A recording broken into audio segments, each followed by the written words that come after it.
की शुरुआत में हम एक ऐसे आइलैंड के बारे में जान पाते हैं जहां सालों से सिर्फ महिलाएं रहती है। इस आइलैंड को वर्जिन आइलैंड कहा जाता है और इस आइलैंड में रहने की वजह से यहाँ की महिलाएं साधारण लोगों से 10 गुना ज्यादा छोटी लगती है। काफी लोगों तक इस आइलैंड की खबर पहुंच चुकी थी और सभी उम्र घटाने की लालसा में इस आइलैंड को ढूंढने लगते हैं, लेकिन कोई भी इस आइलैंड को ढूंढने में सक्षम नहीं हो पाता है। और फिर एक दिन मिस्टर सॉन्ग नामक एक आदमी अपने लोगों को इस आइलैंड की खोज करने के लिए कहते हैं, क्योंकि वो जल्द से जल्द अपनी उम्र कम करना चाहते थे। दूसरी तरफ हम वैंग को देखते हैं। वैंग को न्यूज देखने के बाद पता चलता है कि मिस्टर सॉन्ग कुछ रिसर्चर्स को उस आइलैंड की खोज में भेज रहे हैं, जिससे कि वो अमर बन सके, और इसके लिए उन्होंने काफी पैसे भी खर्च करे हैं। इसके अलावा जितने भी लोग अब तक उस आइलैंड में गए हैं उनमें से सभी लगभग मर चुके हैं।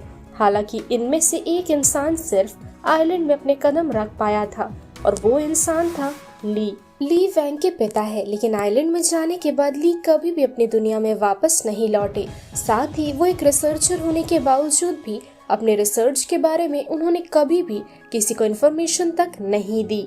वहीं कहा जाता है कि ली वर्जिन आइलैंड की लड़कियों से प्रभावित होकर आइलैंड में ही रहने लगे। इधर अपने पिता को ढूंढने के लिए वैंग भी इस रिसर्च का हिस्सा बनना चाहता था।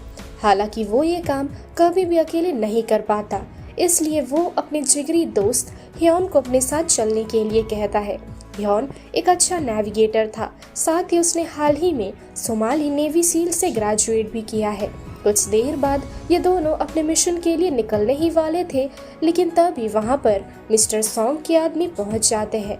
वो उन दोनों को एक जीपीएस ट्रैकर देते हैं, जिससे कि इन दोनों की लोकेशन मिस्टर सॉन्ग को मिलती रहे।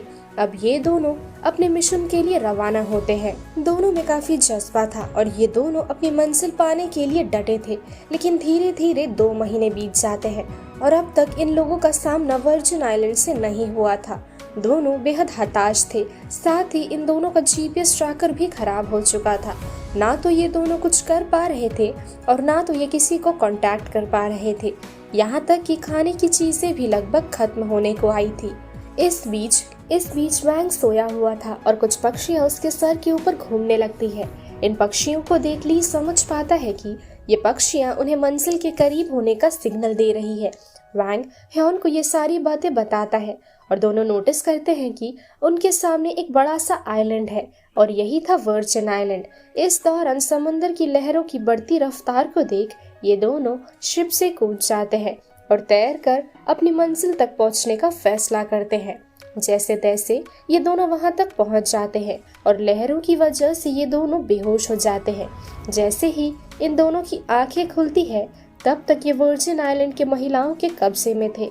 वैंग इन महिलाओं से पूछने लगता है कि क्या हम दोनों वर्जिन आइलैंड में हैं, लेकिन बिना जवाब दिए ही महिलाएं इन दोनों को उठाकर अपने इलाके में लेकर जाती है।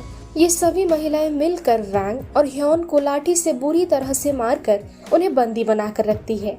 इनकी लीडर बताती है कि काफी सालों पहले भी कुछ पुरुष इस आइलैंड में हमारे साथ शारीरिक संबंध बनाने के लिए यहाँ पर आए थे, लेकिन हम सभी ने मिलकर उनका बुरा हश्र कर दिया। वहीं वैंग अपनी उत्सुकता के चलते लीडर से पूछता है, आप सभी अपनी जवानी बरकरार कैसे रखते हैं?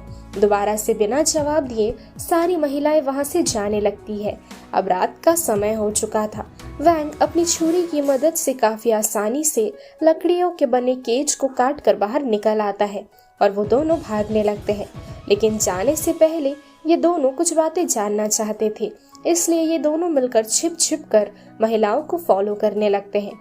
वहीं ह्योन जंगल की तरफ जाने लगता है और वहां पर वो एक ट्रैप में फंस जाता है, जिस वजह से उसके सर पर नारियल की बारिश होने लगती है। साथ ही वैंग एक कमरे में छिपा हुआ था, जहां मू यान नामक लड़की अपनी बहन मून के साथ नहाने के लिए आई थी। वैंग यहाँ से भागना चाहता था, लेकिन इस कमरे में वो इतनी बुरी तरह से फंस चुका था कि आखिर में मून वैंग को कमरे में देखकर चिल्लाने लगती है। वैंग फौरन वहां से भागने लगता है, लेकिन लीडर अपनी टीम की मदद से वैंग और ह्योन दोनों को पकड़ लेती है।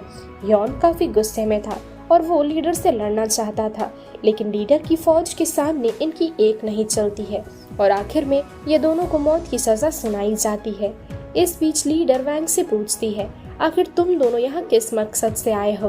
वैंग बताता है वो अपने पिता को ढूंढने के लिए यहाँ आया है, जो 10 साल पहले इस आइलैंड में आए थे, लेकिन उनकी चिट्ठी के बाद उनका अता पता किसी को भी मालूम नहीं था। ये जानने के बाद लीडर कहने लगती है वो खुद भी उसके पिता को ढूंढ रही है और जैसे ही वैंग के पिता उसे मिल जाएंगे उसे जान से मार देगी।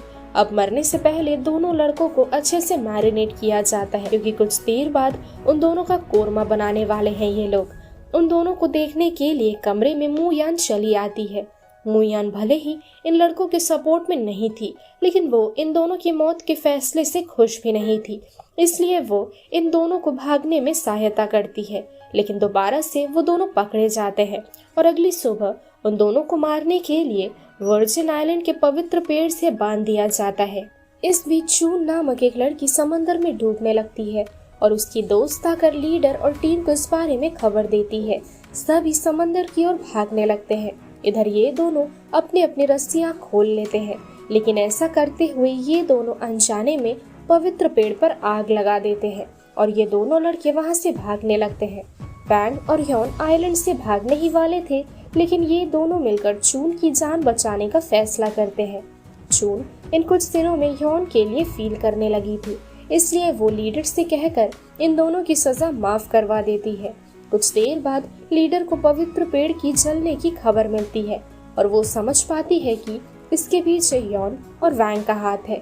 दोबारा से इन दोनों को मौत की सजा सुनाई जाती है, लेकिन चून के रिक्वेस्ट करने पर लीडर इन दोनों लड़कों को 3 महीने का मौका देती है। वो कहती है कि अगर इन 3 महीनों में पवित्र पेड़ दोबारा से पहले की तरह उपजाऊ बन गया, फिर इन दोनों की सजा माफ हो जाएगी। ह्योन और वैंग पेड़ को जीवित करने के लिए तैयार हो जाते हैं। धीरे धीरे ये दोनों लड़के इन लड़कियों के चहीते बन चुके थे। वैंग और ह्योन नए नए तरीकों से इन्हें मछलियां पकड़ना और कुक करना सिखाते हैं। साथ ही चून ह्योन को पटाने में लगी थी। वो ह्योन के साथ समय बिताने का एक मौका भी नहीं छोड़ती थी। अगले सीन में वैंग एक पेड़ पर एक सांप देखता है। मू यान पेड़ के पास ही खड़ी थी। उसे बचाने के लिए वैंग उसे धक्का देता है और इस दौरान दोनों एक दूसरे की आंखों में खो जाते हैं। मू यान बताती है कि ये सांप जहरीला नहीं है और ये उसका सबसे प्यारा पेट है, जिसे जानने के बाद वैंग काफी हैरान था। अब धीरे धीरे पवित्र पेड़ पहले की तरह हरा भरा हो जाता है और दोबारा से वो जीवित हो जाता है। इस खुशी में एक दिन रात के समय सभी मिलकर पार्टी रखते हैं। सभी को खुश देख वैंग फैसला लेता है कि वो इन महिलाओं को और उनके कबीले को मिस्टर सॉन्ग के मकसद से बचाएगा। अब बातों बातों में मू यान वैंग को इस कबीले के हिस्ट्री के बारे में बताने लगती है। काफी सालों पहले महिलाओं का एक ट्राइब हुआ करता था, जिसे विच ट्राइब के नाम से जाना जाता था। ये महिलाएं युआन नामक एक बीज तैयार करने की क्षमता रखती थी। ये बीज किसी भी इंसान को जवान बनाए रखने की क्षमता रखता था, लेकिन एक दिन इस बीज को पाने के लिए काफी लोगों ने मिलकर विच ट्राइब पर हमला कर दिया और इस बीज को बचाने के लिए उन महिलाओं ने उस बीज को ट्राइब की सबसे जवान औरत यानी कि लीडर के हाथों थमा दिया। कई महिलाओं को इस बीज की वजह से अपनी जान गंवानी पड़ी थी, लेकिन इसी बीज की वजह से वो सभी बच गई और अपने आप ये बीज माटी में खुद ब खुद उगने लगा। और तब से लेकर अब तक विच ट्राइब की लीडर अपने कबीले और इस बीज की सुरक्षा कर रही है। अगली सुबह मू यान वैंग को समंदर किनारे ले जाती है, जहां उसने आखिरी बार वैंग के पिता को देखा था। वैंग के पिता की डायरी से वैंग को पता चलता है कि उसके पिता विच ट्राइब की बर्बादी नहीं चाहते थे, क्योंकि अगर इस आइलैंड और ट्राइब के बारे में लालची लोगों को पता चल गया, फिर वो इन लड़कियों का गलत इस्तेमाल करेंगे, जो कि गलत होता। इसलिए वैंग के पिता कभी घर वापस नहीं गए। अपने पिता के रास्ते पर चलने के लिए वैंग जीपीएस तोड़ने की कोशिश करता है, लेकिन जीपीएस चालू हो चुका था और मिस्टर सॉन्ग तक जीपीएस की सिग्नल पहुंच चुकी थी। वैंग जल्द से जल्द लीडर और उसकी प्रजा को इस आइलैंड को छोड़कर जाने के लिए कहता है, क्योंकि मिस्टर सॉन्ग के आदमी कभी भी इस आइलैंड पर हमला कर सकते हैं। कुछ देर बाद मिस्टर सॉन्ग के आदमी आइलैंड में पहुंचते हैं और ये सारी लड़कियां मिलकर मिस्टर सॉन्ग के आदमियों को अपनी ओर आकर्षित करके नशे की चीजें खिलाकर बेहोश कर देती है। मिस्टर सॉन्ग के कांटेक्ट करने के बावजूद भी उनके आदमी उन्हें रिपोर्ट नहीं करते हैं, इसलिए मिस्टर सॉन्ग खुद जाकर आइलैंड में लड़कियों की खोज करने लगते हैं। हियोन और वैंग मिस्टर सॉन्ग से कहने लगते हैं कि ये आइलैंड वर्जिन आइलैंड नहीं है, लेकिन मिस्टर सॉन्ग को उन दोनों की बातों पर विश्वास नहीं था और वो अपने बाकी आदमियों से कहकर सभी को बंदी बना लेते हैं। और फिर वो वर्जिन आइलैंड की लीडर से उस राज के बारे में जानना चाहते थे जिसकी मदद से ये सभी अपनी जवानी को कायम रख पाते हैं। लीडर मिस्टर सॉन्ग को सच्चाई बताने से मना करती है। वहीं मिस्टर सॉन्ग छोटी मून को जान से मारने की धमकी देने लगते हैं। अंत में जबरदस्ती लीडर और बाकी लड़कियां मिस्टर सॉन्ग को उस पहाड़ की तरफ ले जाने लगती है जहां पर हियोन बीज और पौधे मिलते हैं, लेकिन बीच रास्ते में सभी मिलकर मिस्टर सॉन्ग के आदमियों का खात्मा कर देते हैं। जैसे तैसे मिस्टर सॉन्ग वैंग को लेकर वहां से भाग जाते हैं और सभी को मारने के लिए मिस्टर सॉन्ग वैंग के गले में एक टाइम बम लगा देते हैं। इस टाइम बम के सहारे वैंग को मौत की धमकी दी जाती है। मिस्टर सॉन्ग उससे हियोन बीच के बारे में पता लगाना चाहते थे। इस बीच सभी लड़कियां भी वहां पर पहुंच चुकी थी। वो सभी मिस्टर सॉन्ग से लड़ने लगती है और इस हाथापाई के दौरान मिस्टर सॉन्ग जानबूझकर वैंग के बॉम्ब का टाइमर चालू कर देते हैं, जिसकी वजह से अब सभी की जान खतरे में थी। वैंग के पास सिर्फ 30 सेकंड बचा हुआ था और सभी को बचाने के लिए वैंग समंदर की ओर जाने लगता है।